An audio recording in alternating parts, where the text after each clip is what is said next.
नमस्कार, मैं पायल और आप देख रहे हैं डीएनएन इंडिया। भारतीयों के अमेरिका से डिपोर्टेशन मुद्दे पर प्रदेश कांग्रेस के आह्वान पर अजमेर में शहर जिला कांग्रेस कमेटी की ओर से प्रदर्शन किया गया। कांग्रेसियों ने कलेक्ट्रेट पर प्रदर्शन कर कलेक्टर को राष्ट्रपति के नाम ज्ञापन सौंपा। ज्ञापन देकर भारतीय नागरिकों के अपमान और व्यवहार को रोकने के लिए आवश्यक कदम उठाने की मांग भी की है। भारतीयों के अमेरिका से डिपोर्टेशन मुद्दे पर प्रदेश कांग्रेस के आह्वान पर अजमेर में भी शहर जिला कांग्रेस कमेटी की ओर से प्रदर्शन किया गया। कांग्रेसियों ने कलेक्ट्रेट पर प्रदर्शन कर कलेक्टर को राष्ट्रपति के नाम ज्ञापन सौंपा। ज्ञापन देकर भारतीय नागरिकों के अपमान और व्यवहार को रोकने के लिए आवश्यक कदम उठाने की मांग की है। शहर कांग्रेस अध्यक्ष विजय जैन ने बताया कि अमेरिका की ट्रंप सरकार द्वारा भारतीय नागरिकों के साथ भयानक दुर्व्यवहार को लेकर पूरे देश में व्यापक शर्म और गुस्सा है।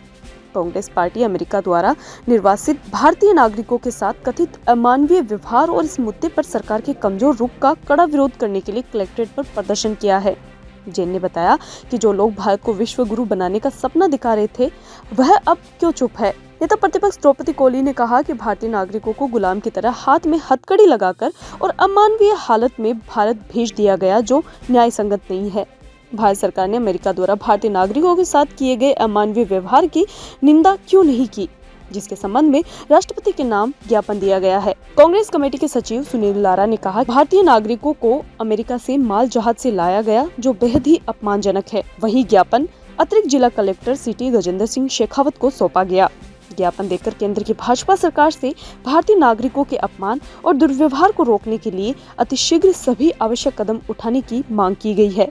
साथ ही कांग्रेस के द्वारा पूछे गए प्रश्नों का भी जवाब देने की मांग की है। शहर जिला कांग्रेस कमेटी द्वारा आज यहाँ जिलाधीश महोदय साहब को एक ज्ञापन पत्र सौंपा है, जिसके अंदर हमने हमारे देश के जो वहाँ अमेरिका के अंदर प्रवास कर रहे थे हमारे नागरिक, उनके साथ क्रूरता से उनको जिस तरह उनको हथकड़ियाँ लगा के उनके मुंह बांध के जानवरों से भी बदतर स्थिति में उनको अमेरिका ने यहाँ अगर भेजा है, तो ये भारत का एक अपमान है। भारत के साथ उन्होंने भारत के नागरिकों के साथ एक अन्याय किया है। वो समय जब अंग्रेज़ों ने जो भारत के ऊपर जो है राज करते हुए जिस तरह क्रूरता की थी, उससे भी बदतर स्थिति में आज अमेरिका ने किया है। इस परिस्थिति में जहाँ कि हमारे प्रधानमंत्री 36 इंच का 56 इंच का सीना रखते हैं और साथ में ही जो है वो अपने आप को एक उभरती हुई ताकत के रूप में जो है लोगों को बरकरार हैं। आज हम देश को नीचा देखना पड़ा है। हमारे देश की स्थिति आज पूरे विश्व के अंदर निंदनीय हुई है।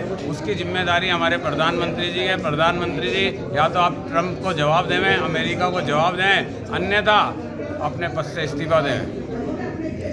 हमारी पूरी ऑल इंडिया कांग्रेस कमेटी ने तय किया कि जो अमेरिका के लोग आए हैं और जो ट्रंप ने अमेरिका से हिंदुस्तान के लोगों को निकाल रहा है, वो इस तरह से कि जिस तरह से कोई अपराधियों को निकाला जा रहा है और उनको हथकड़ी बांधकर पैरों में और हाथों में बेड़ियां बांधकर 24 घंटे हवाई जहाज में उनको इसी तरह से न टॉयलेट जाने दिया और इस तरह से उन्होंने भारत हिंदुस्तान के स्वाभिमान के साथ खिलवाड़ किया और अमानवीयता किए और हिंदुस्तान के जो लोग हैं उनको अमानवीय रूप से और जानवरों की तरह से बांध के लाना कहाँ क्या मानव का इंसान है। लेकिन हमारे प्रधानमंत्री जी के कुछ जून नहीं रह एक छोटा सा कोलंबिया देश, उन्होंने ऐसी अमानवीयता के खिलाफ उन्होंने अपना जहाज भेजकर और उन अपने सारे लोगों को एक साथ बुलवाया। तो ये हम लोग विरोध प्रदर्शन करते हैं।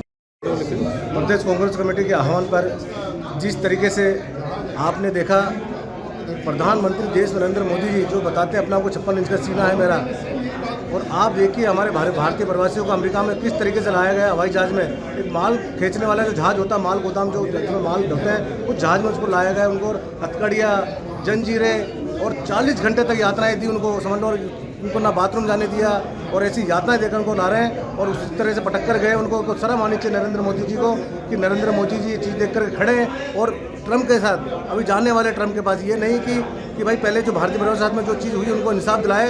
अगर हमारे भारतीय प्रवासियों को अगर इंसाफ नहीं मिला और नरेंद्र मोदी जी ने अगर कोई एक्शन नहीं लिया अमेरिका के खिलाफ, तो हमारा आंदोलन कांग्रेस का पूरे देश भर में जारी रहेगा। अजमेर नगर निगम द्वारा लगाए जा रहे यूजर चार्ज का विरोध शहर में लगातार तूल पकड़ता जा रहा है। आज इसी के तहत श्री अजमेर व्यापारिक महासंघ के अध्यक्ष महेंद्र बंसल के नेतृत्व में आशागंज झूलेलाल चौक के आसपास के व्यापारियों द्वारा दुकानें बंद कर यूजर चार्ज को लेकर नगर निगम के खिलाफ विरोध प्रदर्शन किया गया। अजमेर नगर निगम द्वारा लगाए जा रहे यूजर चार्ज का विरोध शहर में लगातार तूल पकड़ता नजर आ रहा है। इसी के तहत आज श्री अजमेर व्यापारिक महासंघ के अध्यक्ष महेंद्र बंसल के नेतृत्व में आशागंज झूलेलाल चौक के आसपास के व्यापारियों द्वारा दुकानें बंद कर यूजर चार्ज को लेकर नगर निगम के खिलाफ विरोध प्रदर्शन किया गया, जहां व्यापारी नगर निगम के खिलाफ नारेबाजी करते भी नजर आए। श्री अजमेर व्यापारिक महासंघ के अध्यक्ष महेंद्र बंसल ने कहा कि नगर निगम अपनी हठ धर्मिता के चलते लगातार अजमेर के व्यापारियों से यूजर चार्ज वसूल रहा है। यूजर चार्ज का मुद्दा दिन प्रतिदिन बढ़ रहा है, जिससे परेशान होकर कुछ समय पहले अजमेर के प्रतिष्ठित बाजारों को स्वेच्छा से बंद कर यूजर चार्ज का विरोध भी किया गया था। व्यापारी रोड टैक्स, जीएसटी टैक्स जैसे कई चार्ज दे रहा है और नगर निगम द्वारा लगाए जा रहे यूजर चार्ज न्याय संगत नहीं है। इसी के तहत झूलेलाल चौक, चांद बावड़ी, ईदगाह रोड, सब्जी मंडी समेत आसपास के व्यापारियों ने दुकानें बंद कर यूजर चार्ज का विरोध जताया। व्यापारियों ने आरोप लगाते हुए बताया कि निगम के अधिकारी आते हैं और यूजर चार्ज को वसूलने के लिए अभद्र भाषा का इस्तेमाल कर धमकाकर यूजर चार्ज वसूल कर ले जा रहे हैं। बताया कि व्यापारिक संगठनों ने 2022 में भी यूजर चार्ज का विरोध करते हुए अजमेर बंद किया था। इसके बावजूद नगर निगम द्वारा वापस यूजर चार्ज वसूला जा रहा है। व्यापारियों ने चेतावनी देते हुए कहा, यदि नगर निगम यूजर चार्ज नहीं हटाता है तो व्यापारी एकता का परिचय देते हुए अनिश्चितकालीन अजमेर बंद करेंगे। नगर निगम द्वारा जो व्यापारियों को यूजर चार्ज के नाम पर परेशान किया जा रहा है, उसके विरोध में श्री अजमेर व्यापार महासंघ अजमेर के हर बाजार में विरोध प्रदर्शन कर रहा है। करीब 1.5 महीने से हमारा विरोध प्रदर्शन चल रहा है। हम ये पूछना चाहते हैं नगर निगम से कि आम जनता और व्यापारी, रोड टैक्स हम देते हैं, सेल टैक्स हम देते हैं, जीएसटी हम देते हैं, इनकम टैक्स हम भरते हैं, स्वास्थ्य के नाम पे हमसे टैक्स लिया जाता है, सारी मूलभूत सुविधाओं का टैक्स दिए बाद भी हम एक सिर्फ सफाई राज्य सरकार से चाहते हैं। सफाई भी क्या, उसका भी टैक्स व्यापारी देगा या आम जनता देगी? इसके विरोध में श्री अजमेर व्यापार महासंघ ने आज यहाँ के आसपास के 10 बाजार बंद है। अभी कुछ दिनों पहले 25 तारीख को हमने शहर के प्रमुख 30 बाजार बंद कराए थे और सारे व्यापारियों एकता परिचय देते हुए बाजार 100% बंद रहे। एक भी व्यापारी ने अपनी दुकानें नहीं खोली। हमारे व्यापारियों का एक ही निर्णय है, हम किसी सूरत में यूजर चार्ज नहीं देंगे, ये हमारा निर्णय है। अगर नगर निगम ने अपनी हठ धर्मिता बंद नहीं करी, व्यापारियों को परेशान करना बंद नहीं कहा, तो हम अनिश्चितकालीन के अजमेर बंद कराएंगे। पूर्व में भी श्री अजमेर व्यापार महासंघ के द्वारा अजमेर बंद कराया गया, जो पूर्णतः सफल रहा। आज कौन कौन सा मार्केट बंद रहा है? आज आसपास के यहाँ झूलेलाल चौक, चांद बावड़ी, ईदगाह रोड, सब्जी मंडी, बांगबावड़ी और जो राजावीर मार्केट, सिंधुवाड़ी, ये सारे बाजार बंद है। और ये व्यापारियों की एकता देखो, ये सिर्फ अभी छोटा सा टेलर है। एकता व्यापारियों की, अगर अजमेर का व्यापारी सड़कों पर उतर गया तो नगर निगम को बहुत भारी भुगतना पड़ेगा। कहा कि आप लोगों को मना कर रहे हैं, हम आपका वीडियो बना रहे हैं। मैंने उनको कहा वीडियो बनाने की, तो वो धमकी दे रहे हैं हम आपसे निपट लेंगे। मेरे से भी बदतमीजी की और व्यापारी से भी बदतमीजी से बात कर रहे थे जी। मैंने भी कह दिया अगर आपको मेरा नाम बोले, आपका नाम पता बताइए, तो मैंने कहा आधार कार्ड ले जाइए दुकान से, और तो मैं आपके लिए क्या कर सकता हूँ जी। तो इसके बाद है ना, वो यहाँ से हटकर भी जाते हुए बोलते हैं कि हम टीम लेके आ रहे हैं। तो फिर हमारे सभी सब भाइयों ने सहयोग किया और हमने फिर दुकानें बंद कर। क्या वीडियो बनाए जा रहे हैं इनके द्वारा? वो हम उनके पास मोबाइल था, वीडियो उन्होंने बनाया नहीं बनाया वो नहीं कह सकता, बाकी हाँ उनके पास वीडियो बना रहे थे। नगर निगम के द्वारा जो हमें परेशान किया जा रहा है, हर एक व्यापारी को परेशान किया जा रहा है। व्यापारियों को धमकी दी जा रही है, दुकानों के अंदर घुस के उनसे जबरन फोटो खींचे जा रहे हैं, पैसा वसूल, यूजर चार्जर पैसा वसूल किया जा रहा है। जबकि राजस्थान में कहीं पे भी यूजर चार्जर है नहीं, अजमेर में ही सिर्फ क्यों यूजर चार्जर किया जा रहा है।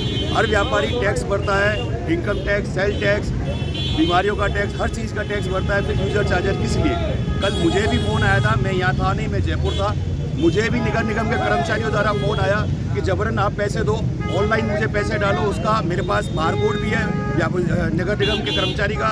फिर जबरन मेरे बेटे से जबरन 250 रुपये वसूल करके ले गए और रसीद जबरदस्ती काटी गई। प्लस हमें ये धमकी दी गई अगर तुमने नहीं किया तो तुम्हारी दुकानें हम बंद करवा देंगे। यहाँ पे व्यापारी है, कुछ सैन समाज के हैं, कुछ सिंधी समाज के व्यापारी हैं। कल उनको जबरन धमकाया गया जिस उपलक्ष्य में कल मार्केट बंद की गई। आज भी मार्केट बंद की गई। सिंधवाड़ी, उसरी गेट, डेट अजयनगर, नीचे केसरगंज, सब्जी मंडी, आशागंज, झूलेलाल चौक, ईदगाह रोड, ये सब बंद किया गया है। हम नगर निगम से अवगत कराना चाहते हैं कि अगर ये यूजर चार्जर बंद नहीं किया। राज्य में माध्यमिक शिक्षा बोर्ड की ओर से आयोजित होने वाली आगामी 10वीं व 12वीं बोर्ड परीक्षाओं के सफल आयोजन के लिए अजमेर के रीट कार्यालय में मीटिंग का आयोजन हुआ, जिसके तहत परीक्षाओं के सफल व निष्पक्ष आयोजन के लिए आवश्यक दिशा निर्देश दिए गए। राज्य में माध्यमिक शिक्षा बोर्ड की ओर से आयोजित होने वाली आगामी 10वीं व 12वीं बोर्ड परीक्षाओं के सफल आयोजन के लिए अजमेर के रीट कार्यालय में एक मीटिंग का आयोजन हुआ। मुख्य परीक्षा नियंत्रक ने बताया कि बोर्ड परीक्षाओं के निष्पक्ष व सफल आयोजन के लिए पूर्व में शिक्षा मंत्री के साथ चर्चाएं भी हुई थी, जिसमें स्पष्टतः निर्देश दिए गए थे। उन्हीं निर्देशों को मद्देनजर रखते हुए आज मीटिंग का आयोजन किया गया, जिसमें पूरे राजस्थान से डीओ द्वारा प्रत्येक जिले में नियुक्त किए गए 2 प्रतिनिधियों के तहत पूरे राज्य के करीब 80 प्रतिनिधियों के साथ मीटिंग का आयोजन हुआ। बताया कि इन प्रतिनिधियों को उनके संबंधित जिलों में भेजकर ट्रेनिंग दी जाएगी, जिससे कि बोर्ड परीक्षाओं का सफल व निष्पक्ष आयोजन हो पाए। बताया कि इस मीटिंग के तहत प्रश्न पत्र के रखने की संपूर्ण व्यवस्थाओं, विद्यार्थियों के फेस रिकॉग्नाइजिंग, विद्यार्थियों के लिए परीक्षा केंद्रों पर हवा, पानी, बिजली की व्यवस्थाओं समेत बालक बालिकाओं के लिए पृथक शौचालयों की व्यवस्थाओं को सुनिश्चित किया गया है, जिससे कि विद्यार्थियों को किसी तरह की कोई परेशानी का सामना न करना पड़े। साथ ही कहा कि नकल व डेमी कैंडिडेट्स की धरपकड़ को रोकने के लिए भी ट्रेनिंग दी गई है, जिससे कि परीक्षा निष्पक्ष आयोजित हो पाए। कहा कि परीक्षा के सफल व निष्पक्ष आयोजन के लिए बोर्ड लगातार प्रयासरत है। आज हम लोगों ने बोर्ड की जो आगामी परीक्षाएं 6 मार्च से प्रारंभ होने वाली है, तो माननीय मंत्री महोदय की अध्यक्षता में एक 13 जनवरी को मीटिंग हुई थी। वहाँ से जो निर्देश हमें मिले थे कि इस समय जो भी कंपटीशन एग्ज़ाम्स हो रहे हैं, तो उसमें क्वेश्चन पेपर को लेके काफ़ी चिंता उस समय मंत्री महोदय ने व्यक्त की थी। और हमें इस बात की भी प्रसन्नता है कि मंत्री महोदय ने जब लास्ट ईयर जो 24 की परीक्षाएं हुई थी, उसमें बड़ी खुशी जाहिर की कि हमने जो गत वर्ष की परीक्षाएं बिल्कुल निष्पक्षता और गोपनीयता से कराई है, और उसे आगे 2025 की भी परीक्षाएं इसी प्रकार से होनी चाहिए। हमें इस प्रकार का उन्होंने अपेक्षा जताई है। और आज हम कार्यक्रम कर रहे हैं, तो पूरे राजस्थान से डीओ द्वारा नियुक्त किए गए 2 प्रतिनिधि यहाँ पर उपस्थित हैं, पूरे राजस्थान से ही आए हैं। तो वो आगे सभी अपने ज़िलों में जाकर के ट्रेनिंग देंगे कि हमें किस प्रकार से बोर्ड की परीक्षाओं का आयोजन करना है, ताकि बोर्ड की परीक्षाएं बिल्कुल निष्पक्षता से, गोपनीयता से और परीक्षा की शुचिता किस प्रकार से बनी रहे, पूरे प्रयास करने हैं। और बोर्ड की जो परीक्षाओं का सफल संचालन करना है, उसी उद्देश्य से आज जो पूरे राजस्थान के ये प्रतिनिधि लगभग 80 प्रतिनिधि उपस्थित हुए हैं, जिनको हम ट्रेनिंग प्रोग्राम दे रहे हैं, जिसमें क्वेश्चन पेपर रखने से लेकर के किस प्रकार से आपको इन लोगों को डिस्ट्रिक्ट में अपने क्वेश्चन पेपर कहाँ रखने हैं, किस जगह रखने हैं, कौन सी अलमारी में रखने हैं, तो क्वेश्चन पेपर रखने की व्यवस्था है। और उसके पश्चात बच्चों को किस प्रकार से फ्रिस्किंग कराई जानी है। और विशेषकर मंत्री महोदय ने भी ये निर्देश दिए हैं कि जो बालिकाएं और जो महिला जो परीक्षार्थी अगर परीक्षा में बैठता है, तो उसकी फ्रिस्किंग केवल महिला कार्मिकों द्वारा ही की जाए। और वहाँ पर जब बच्चे परीक्षा देने जाते हैं, तो परीक्षा केंद्रों पर समुचित हवा, पानी, बिजली इत्यादि की व्यवस्था की सुविधा हो, और बालक और बालिकाओं के लिए अलग अलग पृथक से शौच की व्यवस्था हो। इस बात का भी केंद्र पर ध्यान रखना है, ताकि परीक्षार्थियों को किसी भी प्रकार की कोई परेशानी ना हो। और जो भी आजकल जिस तरह से नकल और डमी कैंडिडेट की जो आ रहे हैं हमारे सामने, तो उसके लिए हमने विशेष व्यवस्था की है। इनको हम ट्रेनिंग दे रहे हैं कि किस प्रकार से आपको नकल में जो प्रकरणों को रोकना है, स्पेशल इनको फ्लाइंग गठित करनी है। और डमी व्यक्ति की पहचान के लिए जो हमारे यहाँ से जो एडमिट कार्ड जारी किए गए हैं, उससे उनका मिलान करना है। तो कुल मिला के परीक्षाओं को सफल संचालन की दृष्टि से इनको यहाँ बुलाया है। और लास्ट में जो उत्तर पुस्तिकाएँ हैं, उनको सुरक्षित रूप से हमारे संग्रहण वितरण केंद्रों पर पहुँचाना है। तो टोटल जो पूरा हमारा जो परीक्षा कार्यक्रम रहेगा, उसको किस प्रकार से हमें सफल बनाना है, उसकी ट्रेनिंग देने के लिए यहाँ पर इन सभी को बुलाया गया है और ट्रेनिंग दी जा रही है। यहाँ रुकते हैं एक छोटे से ब्रेक के लिए, जल्द हाजिर होंगे खबरों की नए सफर के साथ। कैंसर बीमारी ही ऐसी है, चिंता तो होगी ना। लेकिन अब अपनी चिंता को बदलो विश्वास में, क्योंकि आदिनाथ कैंसर मेडिसिटी में है रेडियोथेरेपी, कीमोथेरेपी और कैंसर सर्जरी के उपचार के साथ आधुनिक सुविधाएं भी। विजिट करें आदिनाथ कैंसर मेडिसिटी एट चाची आवास अजमेर।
body for me.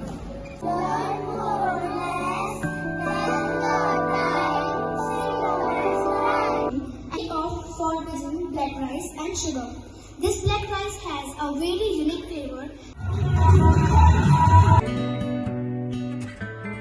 या किसी और दुकान के काउंटर पर नहीं होगी। हमारे यहाँ पर हर प्रकार की मिठाई शुद्ध देसी घी से तैयार की जाती है। और अगर घर में कोई पार्टी कर रहे हो या फिर विवाह का प्रोग्राम है, किसी बच्चे का जन्मदिन मना रहे हो, तो इन सब मौकों पर ऑर्डर पर स्पेशल मिठाई तैयार करवाने का खास प्रबंध किया गया है। इसके साथ हमारे यहाँ पनीर, दही, लस्सी आदि सामान भी मिलता है, जिसको आप ऑर्डर पर मंगवा सकते हैं। ज्यादा जानकारी के लिए आप हमें संपर्क कर सकते हैं। आशु स्वीट्स, नसीराबाद रोड, नगरा, अजमेर, और आबकारी के पास Taragarh road, Ajmer. Mobile number 9414709358। अखिल राजस्थान राज्य कर्मचारी संयुक्त महासंघ के बैनर तले जिला मुख्यालय पर महासंघ की जिला शाखा की ओर से 11 सूत्रीय मांग पत्र के पक्ष एवं खेमराज चौधरी समिति की रिपोर्ट के विरोध में प्रदर्शन किया गया। मुख्य सचिव के नाम ज्ञापन जिला कलेक्टर को भी सौंपा गया। अखिल राजस्थान राज्य कर्मचारी संयुक्त महासंघ के बैनर तले जिला मुख्यालय पर महासंघ की जिला शाखा की ओर से 11 सूत्रीय मांग पत्र के पक्ष एवं खेमराज चौधरी समिति की रिपोर्ट के विरोध में प्रदर्शन किया गया। मुख्य सचिव के नाम ज्ञापन जिला कलेक्टर को सौंपा गया। संघ के जिला अध्यक्ष भवानी सिंह राठौड़ व जिला मंत्री दीपक चौधरी ने बताया कि महासंघ का 11 सूत्रीय मांग पत्र लंबे समय से सरकार के विचाराधीन है, लेकिन मांग पत्र की मांगों पर सरकार की संवादहीनता एवं संवेदनहीनता आश्चर्यजनक है। इसके साथ ही खेमराज चौधरी समिति की रिपोर्ट में अधीनस्थ सेवाओं के 8 लाख कर्मचारियों की वित्तीय एवं प्रशासनिकीय हितों की भी उपेक्षा की गई है, जिससे कर्मचारियों में जबरदस्त निराशा एवं आक्रोश व्याप्त है। महासंघ की मांगों के पक्ष एवं खेमराज समिति की रिपोर्ट के विरोध में कलेक्ट्रेट कार्यालय पर कर्मचारी एकत्रित हुए और धरना दिया। कर्मचारियों ने चेतावनी देते हुए कहा कि अगर सरकार ने इस पर कोई उचित कार्रवाई नहीं की तो आने वाले समय में आंदोलन तेज किया जाएगा, जिसकी संपूर्ण जिम्मेदारी सरकार व प्रशासन की होगी। पूरे राजस्थान में अखिल राजस्थान राज्य कर्मचारी संयुक्त महासंघ की ओर से प्रत्येक जिला मुख्यालय पर धरना दिया जा रहा है 1 दिवसीय। और जो ये खेमराज कमेटी की जो रिपोर्ट सार्वजनिक हुई है, उसके कारण कर्मचारियों में, पूरे प्रदेश के कर्मचारियों में भारी रोष व्याप्त है और कर्मचारी अपने आप को ठगा सा महसूस कर रहा है, क्योंकि लंबे अंतराल के बाद तो ये कमेटी की रिपोर्ट सार्वजनिक हुई और उसमें कर्मचारियों को कुछ भी नहीं मिला। सभी कैडर के जो कर्मचारी थे, उनको वेतन विसंगति में कोई सिफारिश इस कमेटी के द्वारा नहीं की गई है सरकार को। तो राजस्थान के प्रत्येक कर्मचारी इसमें हताश है, निराश है और आक्रोशित है। तो इस 1 दिवसीय धरने के माध्यम से हम इस सरकार को चेतावनी देते हैं कि कर्मचारियों की मांगों के अनुरूप इनकी मांगों को माने और कर्मचारियों को मांगों की सिफारिश तुरंत माने, ध्यान देवें, नहीं तो कर्मचारी मजबूरन आंदोलन करेगा और इसकी जिम्मेदारी शासन और सरकार की होगी। इसके अंतर्गत हमारे 11 सूत्री जो मांग पत्र है, उसमें विभिन्न मांगे हैं, उनको सरकार को पूरी करनी चाहिए। हम पिछले कई दफ़ा सरकार को ज्ञापन दे चुके हैं, कलेक्टर महोदय के द्वारा मुख्य सचिव के नाम दे चुके हैं अपन ज्ञापन, लेकिन सरकार कुंभकर्णी नींद सोई हुई है और कर्मचारियों की मांगों की ओर कोई ध्यान नहीं दे रही है। इस वजह से पूरे राजस्थान का कर्मचारी आक्रोशित है और निराश है। मजबूरन कर्मचारियों को बहुत उग्र आंदोलन करना पड़ेगा, जिसकी जिम्मेदारी शासन और सरकार की होगी।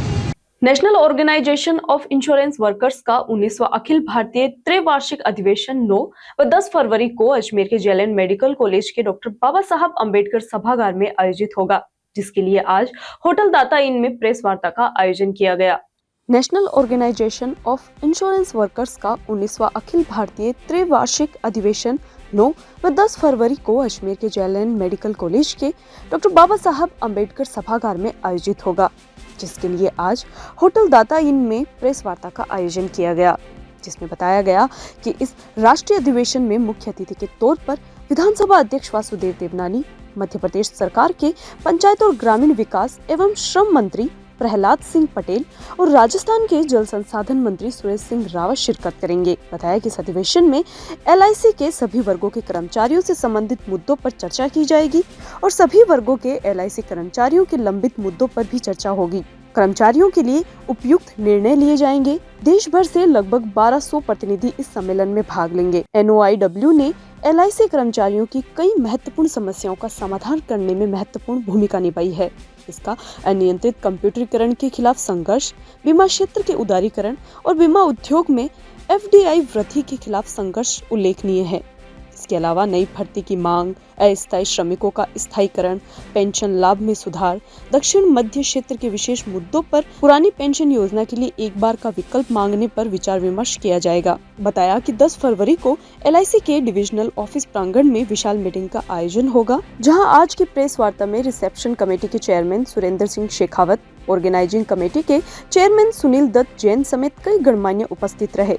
भारतीय जीवन बीमा निगम में National Organisation of Insurance Workers NOIW का हमारा जो संगठन है, उसका त्रैवार्षिक अधिवेशन अजमेर में 9 और 10 तारीख को इस महीने संपन्न होने जा रहा है। ये त्रैवार्षिक अधिवेशन में देश के सभी विभागों से सभी प्रतिनिधि आएंगे और जो जीवन बीमा निगम में कर्मचारियों की जो समस्याएं हैं या तो सुझाव होंगे कि और काम अच्छा कैसे कर सकते हैं, उसके बारे में विचार होगा। जीवन बीमा निगम में LIC में फ़िलहाल काम बहुत दिनों दिन बढ़ रहा है, लेकिन यहाँ पर रिक्रूटमेंट की बहुत आवश्यकता है। इसके ऊपर हम चर्चा करेंगे। उसी तरह से जो भी आगे जाकर एक टेम्पररीों का विषय है, जो LIC में टेम्पररी रूप में काम करने वाले लोग हैं, वो 11-12 साल तक टेम्पररी रहे हैं, उनको भी परमानेंट किया जाए, इसके ऊपर भी हम विचार करेंगे। और जीवन बीमा निगम का काम भी और अच्छा कैसे हो LIC में, उसके ऊपर अगर कोई सुझाव होंगे तो उसके बारे में भी हम चर्चा करेंगे, ताकि LIC का काम बढ़े और कर्मचारियों की भी सुविधाएं अच्छी उनको मिले, उनको भी अच्छा वेतन मिले और अपनी रिक्रूटमेंट हो, ताकि LIC का काम और ज़्यादा बढ़ सकता है। इसके ऊपर हम चर्चा करेंगे और आने वाले अगले 3 साल के लिए कौन सी कमेटी होनी चाहिए और नए चुनाव होंगे, उसमें नए पदाधिकारियों का चयन होगा। इसी तरह से ये 2 दिन का काम हमारा चलेगा। सर कितनी तारीख को और कहाँ पर ये आयोजन? ये 9 और 10 तारीख को बाबा साहेब आम्बेडकर मेडिकल कॉलेज के सभागृह में यह हमारा अधिवेशन चलेगा। सर कौन कौन आ रहा है इसके अंदर? इसके अंदर LIC के सभी कोने कोने से आए हुए प्रतिनिधि रहेंगे और इसका उद्घाटन जो है उसके प्रमुख रहेंगे माननीय देवनानी जी, जो राजस्थान असेंबली के स्पीकर हैं, और हमारे प्रहलाद सिंह पटेल जी, जो मध्य प्रदेश के मिनिस्टर है और वो हमारे संरक्षक है, पैट्रन है, तो वो उस सम्मेलन। खबरों के सफर में अभी सिर्फ इतना ही। फिर हाजिर होंगे खबरों की नई सफर के साथ। तब तक के लिए दीजिए इजाजत। नमस्कार।